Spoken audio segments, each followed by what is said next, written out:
a los presentes que nos acompañan al cuarto Congreso Internacional y quinto Simposio Nacional sobre la prevención del suicidio y promoción de salud mental en niñas, niños, adolescentes y grupos vulnerables. Alumnos, docentes, promotores de la salud mental y participantes en general, a cada una de las instituciones responsables de organizar este evento y de igual forma saludamos con mucho gusto a los integrantes de las instituciones invitadas a nivel nacional e internacional. Las mejores y las más bellas cosas en el mundo no se pueden ver, ni siquiera tocar, y deben ser sentidas por el corazón. Helen Keller.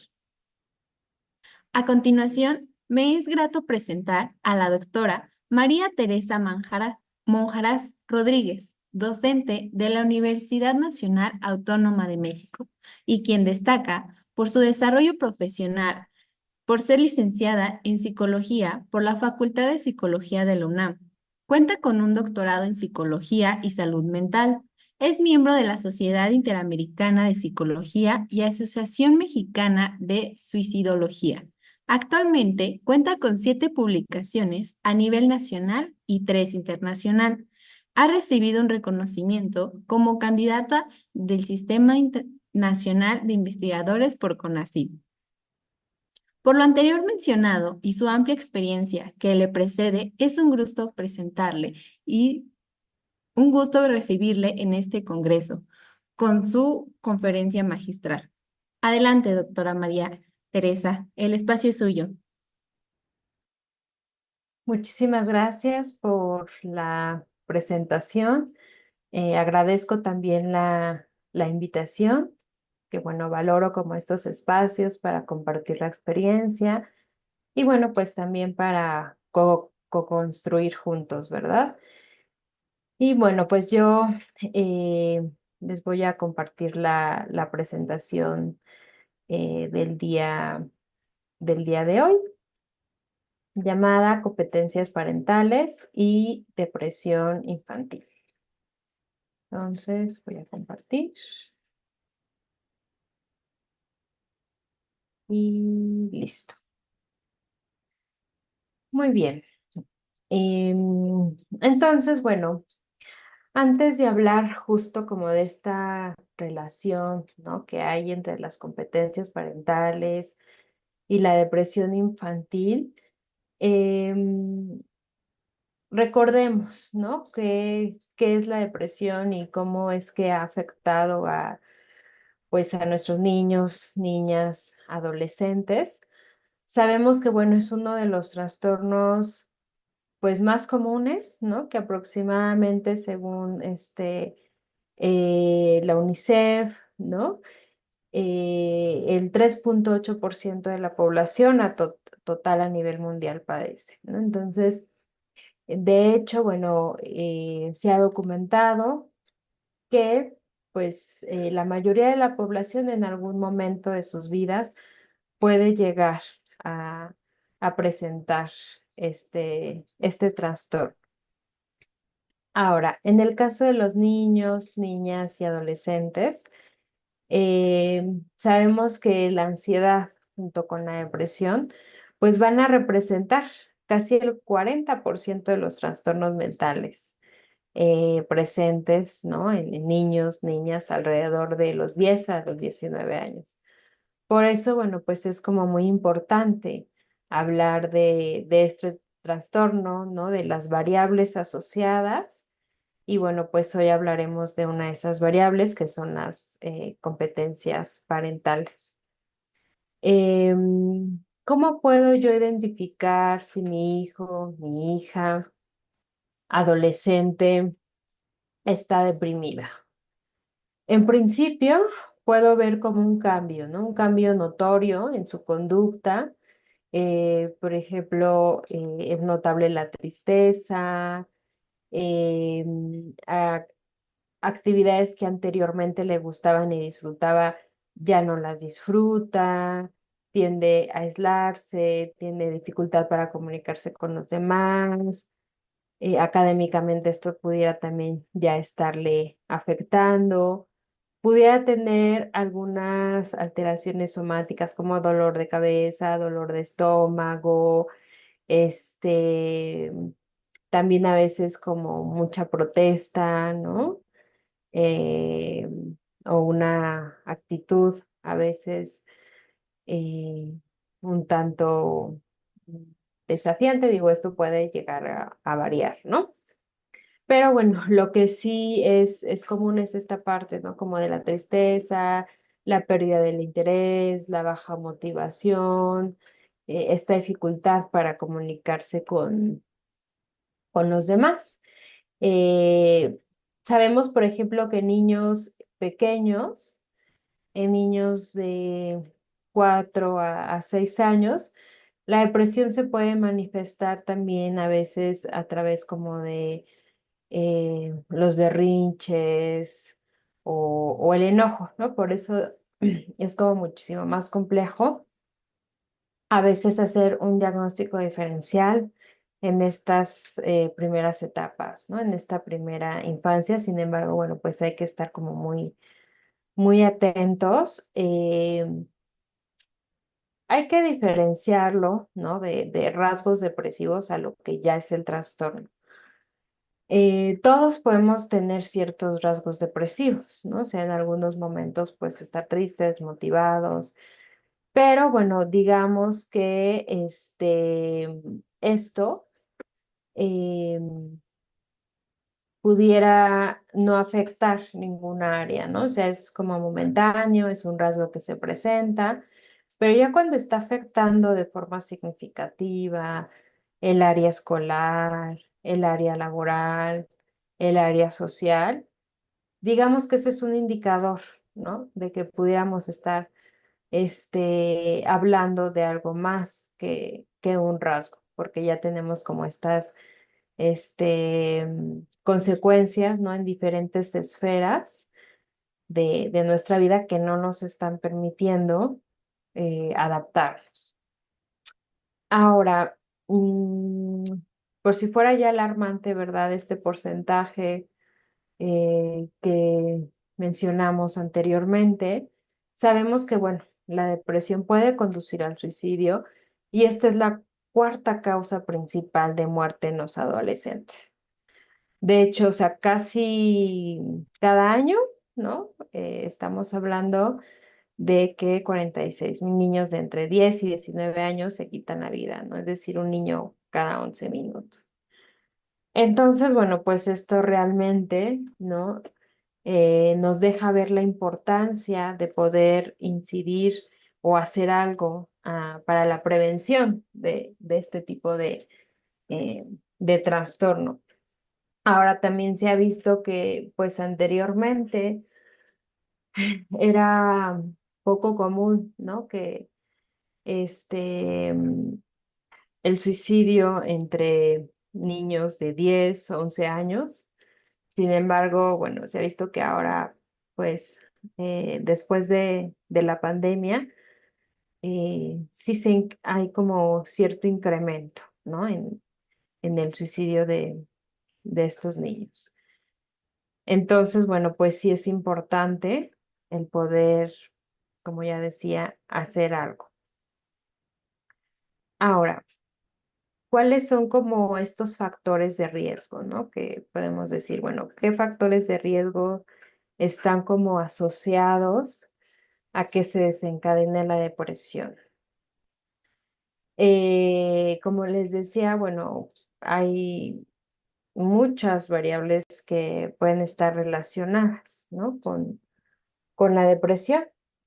Se ha visto que algunas investigaciones, ¿no? Han reportado que estas relaciones familiares negativas estaban presentes en la mitad de los niños con depresión, mientras que los no deprimidos, solo el 15% de los casos reportaban relaciones familiares negativas, ¿no? Pero vemos como en el caso de los niños, niñas, adolescentes con depresión, es el 50% el que ya nos refiere que hay una dificultad a nivel familiar. Entonces, eso nos habla de que es un factor muy importante a considerar en la prevención y también en la atención de la depresión, ¿no? Entonces, bueno, hay algunas investigaciones, ¿no? que hablan justo em, relacionado a estas dificultades familiares, hacen referencia a lo que son las competencias parentales. Estas competencias parentales, ¿no? Van a ser como estas actitudes, este conocimiento y estas prácticas de los papás, ¿no? Para asegurar como un desarrollo óptimo del niño o de la niña, ¿no? Para que, digamos, que puedan pasar hacia una vida adulta y también por una adolescencia sana. Entonces, digamos que las competencias parentales, pues van a fungir como un factor protector que asegura este bienestar del niño y de la niña, ¿no? Entonces, muchas veces como papás, ¿no? Tenemos el desconocimiento de cómo criaron nuestros hijos, ¿no? O incluso el desconocimiento en cuanto a su desarrollo. A veces pensamos que el niño de 3 años me quiere contradecir o no quiere hacer caso o me está manipulando, ¿no? Cuando pues se sabe que en esa etapa es característico, ¿no? Que se nieguen a hacer ciertas cosas, que todavía no regulen sus emociones. Entonces, bueno, por eso también como papás es muy importante tener ese conocimiento del desarrollo del niño, estas actitudes también, ¿no? Que de alguna manera van a influir el cómo yo me voy a relacionar con mi niño, con mi niña, ¿no? Entonces, bueno, ¿qué es esto de las competencias parentales? ¿No? Hay algunos autores este, que son, digamos, son autores, ¿no? Que han definido las competencias parentales y son de los más reconocidos, como Barudi, que, bueno, lo han definido como este conjunto de conductas, ¿no? Que van a proporcionar este bienestar psicológico, este desarrollo íntegro de los niños. Ujú. Entonces, ¿cómo es que el papá o la mamá va a desarrollar estas competencias parentales, ¿no? Bueno, aquí se suman una serie de factores, ¿no? O sea, hay tanto factores biológicos como factores hereditarios, ¿no? Hay algunos que heredan, ¿no? Cierto tipo como de em, personalidad. Eh, bueno, más que personalidad, sabemos que es el temperamento, ¿no? O sea, la personalidad está conformada como por esta parte del temperamento y del carácter. El carácter, digamos que lo vamos a ir desarrollando por las experiencias de nuestra vida y el temperamento, que es una cuestión más hereditaria, ¿no? Entonces, esto que es hereditario, a lo mejor tendemos más hacia la impulsividad o tal vez tendemos más hacia la depresión por una cuestión hereditaria. Entonces, eso también va a sumar a esa capacidad que voy a tener yo para proporcionar ese bienestar psicológico y ese desarrollo a mi hijo, a mi hija. Además de esto, pues las experiencias de mi vida, ¿no? O sea, yo finalmente tengo un aprendizaje de cómo fue la relación con mis papás, cómo fue la relación entre ellos. Es algo que yo aprendí, ¿no? Y que como lo aprendí, pues muy probablemente lo voy a reproducir porque es lo que yo conozco. Entonces, si yo estoy en un ambiente donde los problemas se solucionan gritando o se solucionan con golpes, pues muy probablemente cuando yo sea padre o madre es la forma en la que voy a resolver. A veces, aunque juramos y perjuramos, no, yo no lo voy a hacer, ¿no? Yo no lo voy a hacer.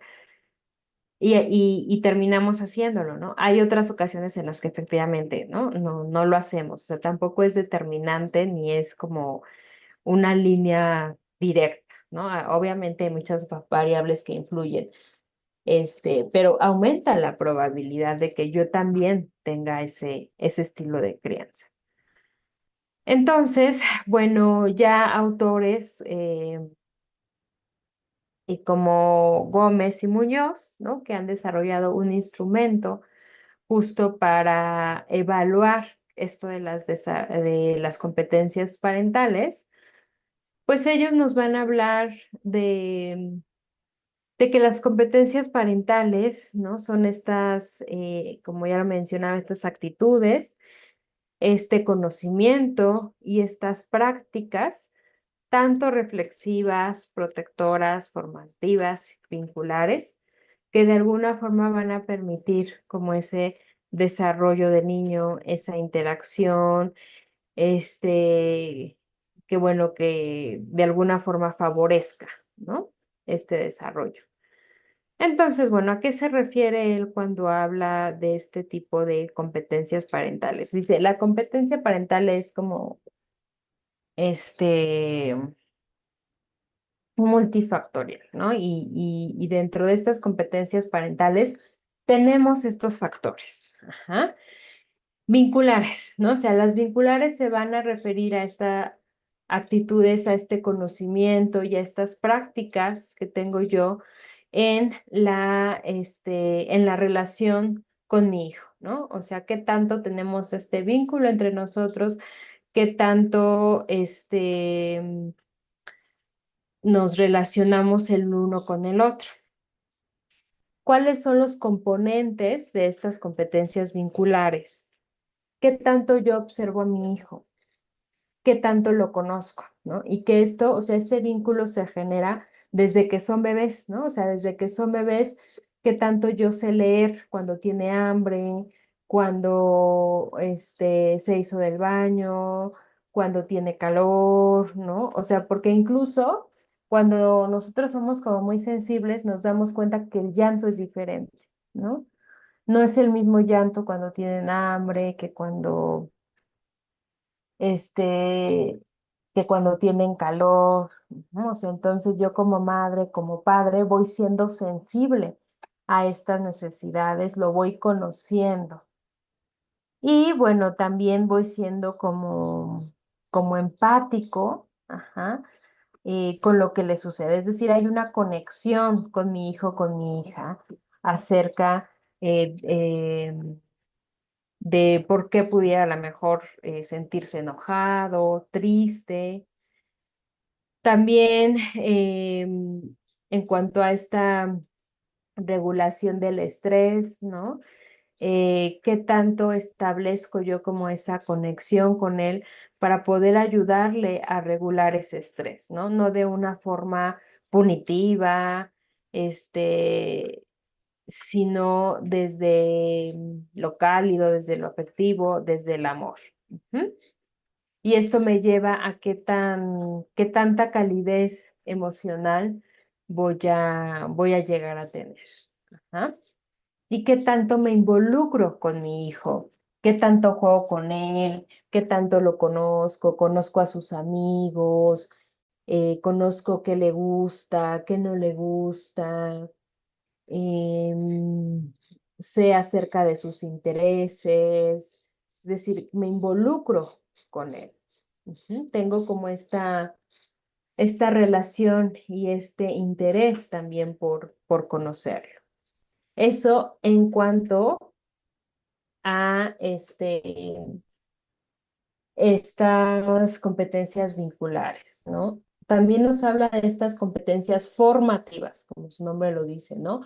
Formación, o sea, van a estar relacionadas con esta actitud, estas prácticas y este conocimiento en cuanto al aprendizaje de mi hijo, de mi hija, ¿no? Como esta formación para la vida. Entonces, ¿qué tanto yo favorezco el desarrollo de su autonomía, ¿no? O sea, que él pueda aprender por sí mismo a hacer ciertas cosas, a organizarse, a tener como esa disciplina, ajá, como que todas estas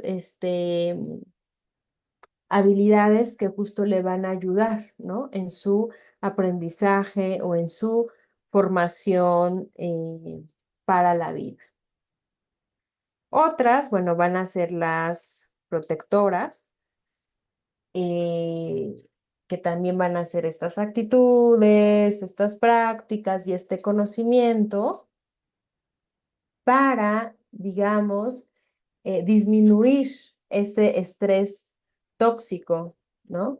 Ayudarle a gestionar ese estrés y también de alguna forma esta protección y esta seguridad, ¿no? Que él se sienta seguro, que se sienta protegido, tanto física, emocionalmente, eh, que aquí, digamos, también entra lo que es el buen trato, ¿no? O sea, qué tanto yo lo protejo también desde el amor, ¿no? Porque también no puedo llegar a una sobreprotección, ¿no? Recordemos que tanto la negligencia, ¿no? Los golpes son violencia, tanto la sobreprotección, o sea, si yo sobreprotejo a mi hijo, este, le doy todo, ¿no? Ese también es un tipo de violencia porque lo estoy incapacitando, ¿no? O para que él solucione solo. Entonces, ¿qué va a hacer cuando yo no esté? ¿No? Es también como limitarlo, ¿no? Tener como, querer tener ese control sobre él. Entonces, eso también es como esa violencia y no lo estamos dotando de esa seguridad, de esa protección. Y bueno, finalmente, también dentro de las protectoras, ¿qué tanto le ayudo a tener como esa conexión con otras redes de apoyo? Ujú. Y dentro de las reflexivas, que es como ayudarlo a organizar su experiencia de vida, ¿no? O hacia dónde, digamos, hacia dónde se quiere dirigir, qué quiere hacer, como tener un proyecto de vida, un plan de vida, como ir, tener ese autocuidado. Aquí va a influir también como ese autocuidado parental, ¿no? Que yo, o sea, qué tanto me cuido yo y qué tanto monitoreo, ¿no? Como estas prácticas parentales que yo voy a tener con mi hijo, con mi hija. Entonces, todas estas competencias, digamos que las voy a ir desarrollando y para esto, pues hay muchos factores que intervienen, ¿no? Como ya decíamos, los hereditarios, las experiencias de vida, eh, cuestiones sociales, culturales. Entonces, por eso es como muy importante que yo también haga como un trabajo, ¿no? De autoanálisis, ¿no? De, bueno, qué tanto sí me vinculo con él, qué tanto lo formo, ¿no? Qué tanto se siente seguro conmigo, se siente protegido, o siente temor, siente miedo, o no quiere estar conmigo porque dice, ay, son reclamos, son golpes, ¿no? O son insultos. Y bueno, reflexivas también, qué tanto lo ayuda en su proyecto de vida, qué tanto lo encamino hacia su proyecto de vida, ¿no? Entonces, bueno, justo se ha visto, ¿no? Por ejemplo, en este artículo de Gordo de 2020, que los padres que muestran interés, que muestran una curiosidad genuina, ¿no? Así de, no es porque, ay, me mandan a que le pregunte qué cosas le gustan, no, sino es un interés, una curiosidad genuina por este estado mental de mi hijo, reconocerlos, ¿no? Como responder de esa forma adecuada a sus necesidades, pues van a mostrar una mayor capacidad para cuidar, para educar, y también esto se asocia a un mejor ajuste socioemocional de sus hijos, ¿no? En la medida en que yo lo reconozco, en la medida en que yo escucho sus necesidades, en que lo cuido, en que lo educo, va a tener un mayor ajuste socioemocional. Y aquí cuidado, porque hemos llegado como al otro extremo, ¿no? O sea, de repente leemos esto de protección y desde la crianza con amor, como que le voy a permitir todo a mi hijo. Y no, la protección y la seguridad también son límites. Ajá. yo como papá, como mamá, también debo saber establecer límites, ¿no? O sea, mi hijo, ni yo le puedo pegar ni él a mí, ¿no? Y si él rompe ese límite, entonces va a haber una consecuencia. ¿Cuál va a ser esa consecuencia? ¿Mm? Em, en otro de los artículos, ¿no? En 2016 se vio que los estilos parentales favorecían este desarrollo, una buena salud mental en los adolescentes. Mientras tanto, esos estilos negativos que son más como lo autoritario, ¿no? De aquí se hace lo que yo digo porque yo soy tu papá. Se asocia más con un deterioro en la salud mental. Ajá. Además, algo muy importante que se encontró, que estos estilos positivos, ¿no? O sea, el ser democrático, el establecer una negociación con él antes de un castigo, van a prevenir la ansiedad, la depresión. Ujú. Por eso la importancia de poder hablar sobre el desarrollo de estas competencias parentales, de poder hablar de estos estilos de crianza, ¿no? Que cuando hablamos de estilos de crianza, como su nombre lo dice, ¿no? Hablamos más qué tanto qué estilo tengo en la crianza, más autoritario, más democrático, ¿no? Más negligente. Ajá, y bueno, vemos que cuando yo puedo negociar con mi hijo, entonces esto va a disminuir la ansiedad y la depresión. O sea, qué diferente que mi hijo me llega con un recado, sentarme con él, preguntarle, a ver, dime qué fue lo que pasó, qué pensaste, qué sentiste, qué hiciste, qué pudiste haber hecho diferente, ¿no? A sentarlo y decirle, muy mal contigo, siempre son recados, parece que no entiendes, te quedas una semana sin tele, o sea, es muy diferente, ¿no? O sea, el niño no está aprendiendo nada, el niño solo está aprendiendo los castigos, ¿no? O sea, que si él actúa mal, lo van a castigar y para la otra, entonces, no me va a contar las cosas o va a sentir miedo, ¿no? O sea, estoy favoreciendo yo otra sintomatología, ¿no? Como ese estrés. En otra investigación, ¿no? Se vio que los padres de estilo de crianza autoritarios, que les decía, son este tipo de, aquí se hace lo que yo digo porque yo soy tu padre, ¿no? Y no me importa lo que tú pienses, aquí se hace lo que yo digo porque yo soy mayor. O negligente, ¿no? Donde haz lo que tú quieras, y yo hago como que no veo, ¿no? Ese es el negligente, o sea, lo dejo que él se desarrolle solo. ¿Mm? Esos van a generar más síntomas depresivos en los niños, ¿no? Em, Aquí hay un error, ¿no? Es padres con estilo de crianza democrático. Van a haber menores síntomas depresivos en sus hijos. Ujú. Entonces, bueno, es importante destacar que la depresión de los padres también es importante, o sea, no solo eh, para poder yo desarrollar estas competencias parentales, tengo que estar saludable mentalmente, ¿no? Obviamente que si yo estoy deprimida, pues ¿cómo voy a poder contener a mi hijo? ¿Cómo voy a poder protegerlo? ¿Cómo voy a poder guiarlo? Si yo me siento muy desmotivada, me siento triste, siento que no puedo, siento que no soy suficiente.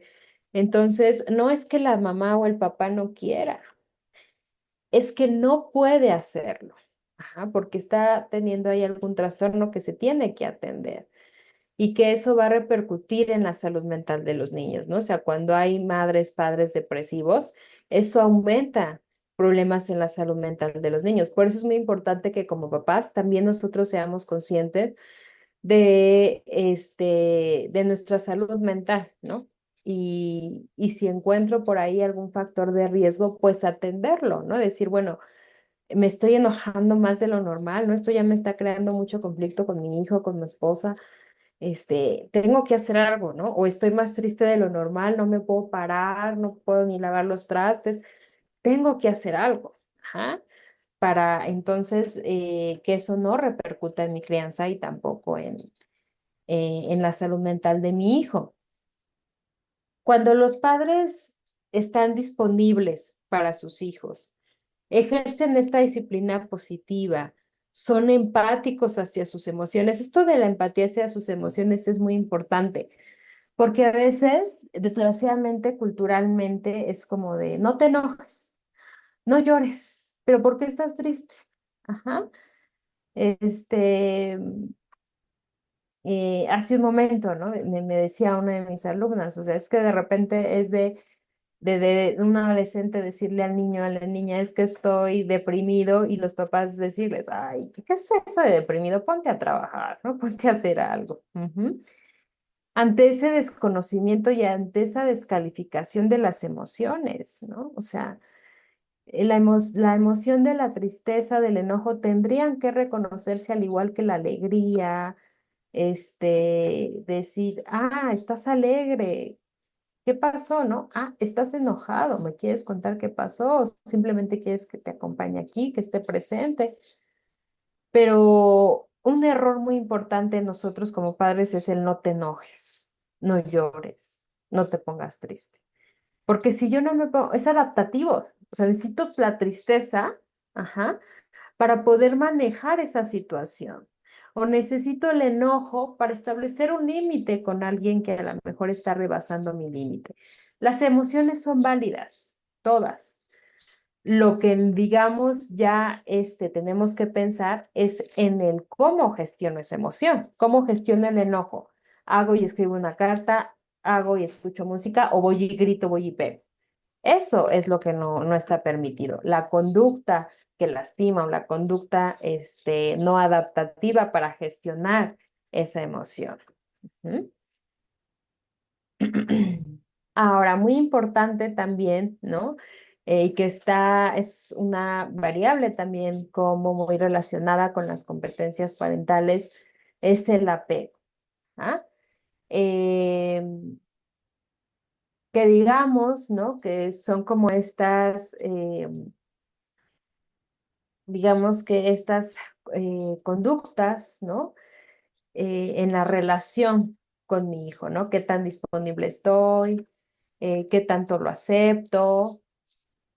Em, es un factor protector también contra el deterioro de los síntomas depresivos, ¿no? Recordemos que si mis hijos tienen un apego seguro, es decir, ellos saben, ¿no? Que si yo no estoy porque me fui a trabajar, voy a regresar. Tienen la seguridad de que voy a regresar y se sienten seguros de que voy a regresar, ¿no? A diferencia de un apego inseguro, ¿no?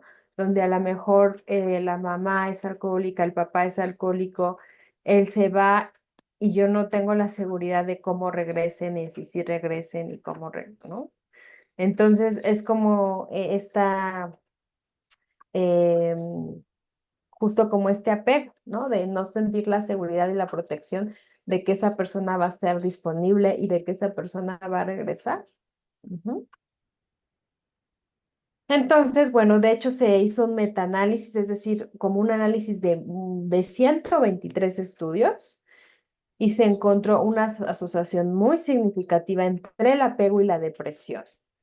O sea que los jóvenes con este apego inseguro, ¿no? O ansioso, experimentan síntomas depresivos y viceversa. El apego inseguro suele darse en jóvenes depresivos, por lo que es muy importante detectar el apego inseguro en los niños o en los jóvenes que son remitidos a tratamiento por síntomas depresivos, ¿no? Hay que evaluar cómo es el apego y si hay un problema ahí en el apego, entonces hay que trabajar con él.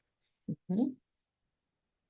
Por otro lado, un estudio realizado en 2019 por Yamusa encontró que los niños que tenían calificaciones muy altas en depresión, sus papás tenían, o sea, no los apoyaban, había un nivel bajo de apoyo, no había mucha satisfacción en la crianza, había bajo compromiso y baja disciplina. ¿Mm? Entonces, la importancia, ¿no? De que también como papás nos regulemos.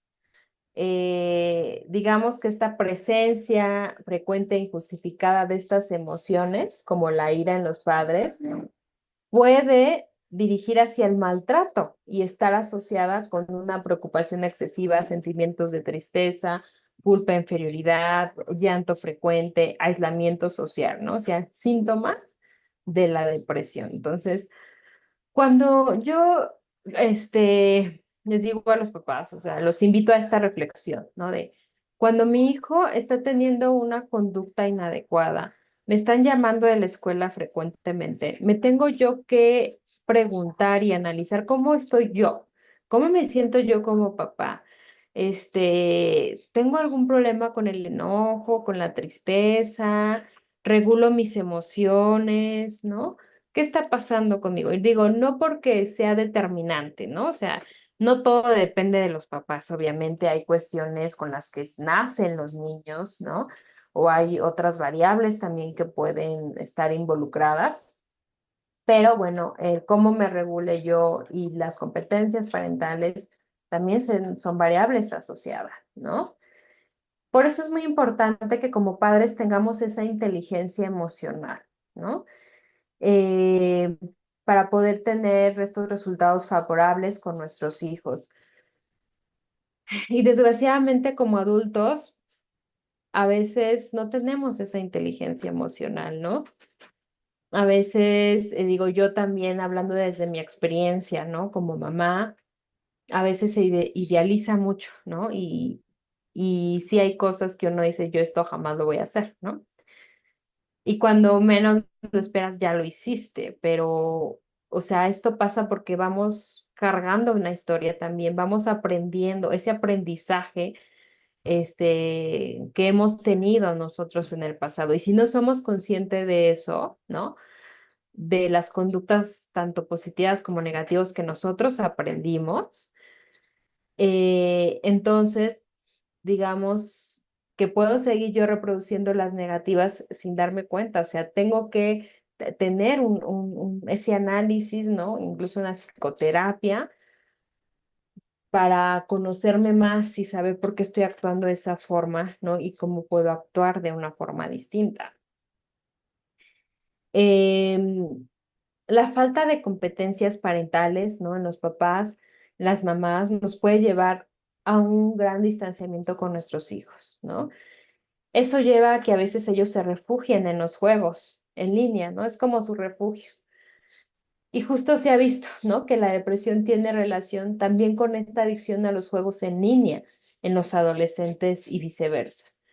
Y esto puede estar causado por la incapacidad para gestionar sus emociones, ¿no? O sea, tengo un problema, ay, el celular, ¿no? O el jueguito, porque como no sé cómo gestionarlo, evado la situación y me pongo a jugar, evado el problema, huyo de él. Ajá. Creo que eso me va a tranquilizar por la euforia que me crea el jugar. Sin embargo, no me estoy dando cuenta que esto favorece la depresión, ¿no? Entonces, por eso es muy importante el acompañamiento, la comunicación con nuestros hijos y el limitar también este tipo de juegos, ¿no? Ahora, intervenciones. Una de las intervenciones, ¿no? Que refiere el UBI ya en 2021, que ha mostrado eficacia, por ejemplo, con niños preescolares depresivos, es una que se llama terapia de desarrollo emocional, interacción padres e hijos. Esta consta de 18 semanas. Ajá. Y bueno, ahí tratan de modificar la respuesta parental a la expresión emocional del niño, justo, ¿no? O sea, ¿cómo puedo responder yo como papá ante ciertas situaciones? Logran que los papás validen las emociones de sus hijos, que muestren tolerancia, que se involucren con ellos. Otra intervención también que ha demostrado eficacia en 2020 es la terapia centrada en el niño, donde el terapeuta justo busca comprender el marco de referencia interno del niño, ¿no? Sin centrarse en modificar su conducta o déficit, simplemente es una aceptación incondicional, el que el niño se sienta en un espacio seguro, ¿no?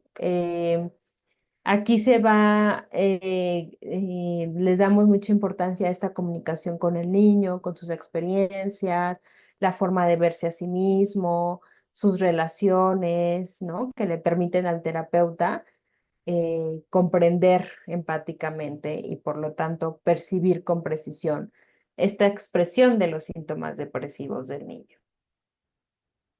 Y bueno, respetando, ¿verdad? Como todo el tiempo que quedó establecido para esta conferencia, pues esto sería todo. Si aquí están las referencias, ¿no? Por ejemplo, aquí está este artículo de Luby, donde justo hablan de este tratamiento de 18 semanas, y también el de Burgi, ¿no? Donde se habla de esta afectividad de la terapia centrada en el niño, en niños depresivos. Ujú. Entonces la dejo por si a alguien le interesa, ¿no? Algunos datos e información que se obtuvo en esta presentación. Y bueno, pues esto sería todo por mi parte y bueno, entonces damos pie, me parece, a sus preguntas. Claro, doctora, realizaremos algunas preguntas por parte de la audiencia. La primera dice, ¿cómo lograr que un estilo parental positivo no se confunda con un estilo excesivamente permisivo por parte de los padres que tratan de ser amigo de sus hijos? Ujú. Sí, creo que esa es una muy buena pregunta. Eh, y creo que, bueno, aquí hay digamos que el límite no pues a veces no es tan claro. Sin embargo, como decíamos, ¿no? Nosotros como papás tenemos que brindar esa seguridad y esa protección a nuestros hijos. ¿Y cómo puedo distinguirlo? ¿No? O sea, que realmente esté siendo permisiva y no democrática. Los indicadores, la conducta del niño me lo va a decir, ¿no? Cuando ya un niño como papá, como mamá, me alza la voz, me pega, este, digamos, esto de forma muy frecuente y también hay que ver el desarrollo del niño, ¿verdad? Porque les decía, si está en una etapa de 3 años o está en la adolescencia, pues es completamente normal, ¿no? Por eso es muy importante el conocimiento de su desarrollo. Pero digamos que si está en una etapa de latencia, ¿no? De 8 a 10 años y de repente se está mostrando incluso agresivo conmigo, no está teniendo algunas conductas, es ahí cuando yo me puedo dar cuenta que no estoy siendo democrática, ¿no? Que más bien pareciera que le estoy dejando toda la responsabilidad a él y que no estoy estableciendo como estos límites claros. Ujú. La conducta del niño es la que me va a ir diciendo em, qué tantos límites estoy yo poniendo o qué tan permisiva estoy siendo, ¿no? Un niño con un estilo democrático y digamos que esto lo hemos clasificado así como por fines didácticos, ¿no? O sea, pero no es que un padre siempre sea democrático o que un padre siempre sea autoritario, o sea, de repente las situaciones que vamos oscilando, ¿no? Sin embargo, sí hay como una tendencia ¿no? A ser un poco más autoritarios o a ser más permisivos. Entonces, ¿qué me lo va a marcar? Como la conducta de mi hijo hacia mí, ¿no? O sea, cuando yo soy democrático, el niño no me golpea o el niño no me grita, no me dice groserías. El niño me pregunta, ¿qué pasa, mamá? ¿Cómo te sientes? ¿Hay algún problema? Ujú. Y digamos, esto tampoco es como la perfección o sea, tenemos que tener en cuenta que la vida no es perfección, ¿verdad? O sea, no vamos a tener hijos perfectos. O sea, nuestros hijos va a haber momentos que se van a enojar, que nos van a responder, pero aquí lo que importa es la frecuencia, ¿no? O sea, puede suceder una vez al mes pero ya si es todos los días, ¿no? Y esto está creando un conflicto, entonces es ahí cuando debe decir, bueno, tal vez estoy siendo demasiado permisiva, ¿no? Ujú. Muchas gracias, doctora. Ahora una última pregunta. Mencionan, hoy en día los padres ya temen enfrentar a los hijos con responsabilidad. ¿Qué estrategias podríamos trabajar? Sí, yo creo que, como decía, ¿no? O sea, ahorita ya nos fuimos al extremo, o sea, de repente, yo creo que nosotros, padres como de los 80s, ¿no? de repente fue como de, yo nunca voy a hacer esto con mi hijo, ¿no? No le voy a gritar, no le voy a pegar, lo voy a cuidar, lo voy a amar. Y de repente llegamos al otro extremo, ¿no? De sobreprotegerlos, de no establecer límites. Yo creo que ahorita como papás es importante saber cómo establecer límites. Creo que es algo que nos cuesta mucho trabajo, incluso a mí, o sea, lo reconozco, ¿y qué es esto de establecer límites? Establecer límites no es gritar, no es pegar, no es lanzarle la chancla. Establecer un límite es decir, va a haber una consecuencia a tus acciones, ajá, pero una consecuencia que deje un aprendizaje, porque a veces es como una consecuencia de no ves la tele, no tienes el juguete, ¿no? No, a ver, si tú fuiste y le pegaste a tu hermano, ¿qué consecuencia va a haber? ¿No? Tu hermano le dolió, entonces ahora tienes que hacer algo para que tu hermano se sienta mejor. Hacerle un dibujo, jugar con él, abrazarlo, o sea, ¿qué se te ocurre hacer? Digamos que para reparar ese daño, ¿no? Regularmente nosotros tenemos que dar como 3 llamadas de atención. A la tercera se aplica la consecuencia. Obviamente antes platicamos con el niño. ¿Cuál es cuál va a ser esa consecuencia? O sea, si tú incluso en la casa yo puedo poner, ¿no? De aquí en esta casa, ¿no? Tenemos, y algo muy importante, ponerlo en positivo, ¿no? En tratar de evitar esto del no. ¿Cuáles son las reglas de la casa? Tratarse con respeto, eh, comunicarse de igual forma, con respeto, trabajar en equipo, no sé, como que pongo estas reglas, ¿no? Si no, o sea, si alguien no hace caso a estas reglas, ¿cuáles van a ser las consecuencias? ¿No? Pues vamos a reparar el daño o incluso si podemos poner algo más como material, ¿no? Vamos depositando una monedita y eso al final lo ocupamos para salir al parque, para salir al cine, etcétera, ¿no? Entonces, el niño ya sabe, y en la primera vez le digo, a ver, Pedrito, ¿no? Recuerda que tienes que hacer tu tarea. Si no haces tu tarea, vas a tener una mala calificación. Y si sacas una mala calificación, no sé, no vas a tener la beca, entonces nosotros no vamos a tener dinero, no vamos a poder ir al parque, ¿no? Ujú. O no vamos a poder ir al cine, ¿ok? Tú decides qué hacer. Segunda vez, Pedrito, parece que estás decidiendo no, que no tengamos esos espacios para ir al cine o para ir al parque. Ujú. ¿Y cuánto? Decirle cuánto. El día de mañana o el fin de semana. Ujú. Tercera, Pedrito, tú elegiste no ir al cine. Y aunque ya tenga esa consecuencia, tienes que hacer tu tarea. Entonces me pongo ahí al lado de él. Si es necesario tomarle la mano para empezar a hacerlo, ¿no? Lo hago. Pero tiene que hacerlo. Y se aplica la consecuencia. Pero lo ponemos en su decisión. Fue tu decisión, ajá, el que no fuéramos al cine, o fue tu decisión que a lo mejor rompiste un juguete y entonces tienes que repararlo, me tienes que dar otro juguete tuyo para yo poder comprar ese o no, o me tienes que dar de tu domingo para, ajá, sí, o le pegaste a tu hermano, ¿no? O sea, tú decidiste entonces pues darle un juguete a él con el cual se va a sentir mejor. Ujú, que se lo vas a prestar por una semana o se lo vas a regalar, no sé. Entonces vemos, es diferente colocar la decisión en ellos a que yo decirle, castigado, te vas a tu cuarto. ¿Ah? No, o sea, él lo decidió por sí mismo. Ujú.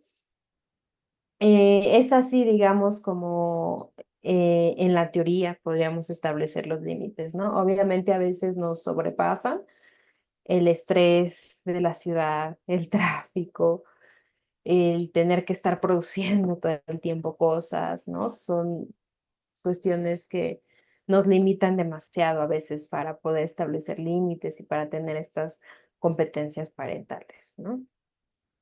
Entonces creo que desde ahí también sí hay que habría haber políticas públicas, yo siempre digo, ¿no? O sea, para que en mi mundo ideal ¿no? En México se tendría no solo una materia socioemocional que dieran los maestros, se tendría un espacio socioemocional con expertos en emociones, ¿no? Porque los maestros no son expertos en emociones, con expertos en emociones para manejar y gestionar, ¿no?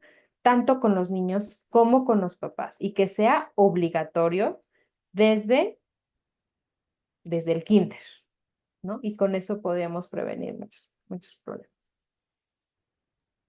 Muchas gracias, doctora. Sin duda muy interesante todas estas situaciones que nos menciona y en las cuales debemos poner un especial énfasis para mejorar las intervenciones tan desafiantes.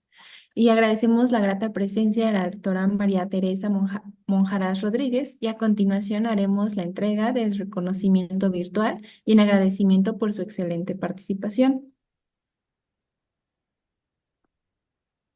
Muchísimas gracias.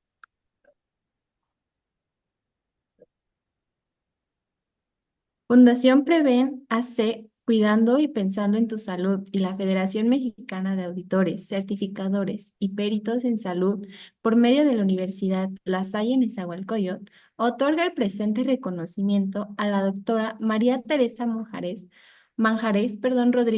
por su participación como conferencista en la conferencia magistral Competencias Parentales y Depresión en Niños en el cuarto Congreso Internacional y quinto Simposio Nacional sobre la prevención del suicidio y promoción de la salud mental en niñas, niños, adolescentes y grupos vulnerables, llevado a cabo los días 28, 29 y 30 de agosto del 2024. Muchas gracias. Y de nueva cuenta agradecemos la presencia de todos a este evento y solicitamos a los participantes ingresar al siguiente acceso del programa virtual para dar continuidad a este congreso. Muchísimas gracias y excelente tarde. Muchísimas gracias, doctora. No, al contrario, muchas gracias a ustedes por la invitación. Hasta luego.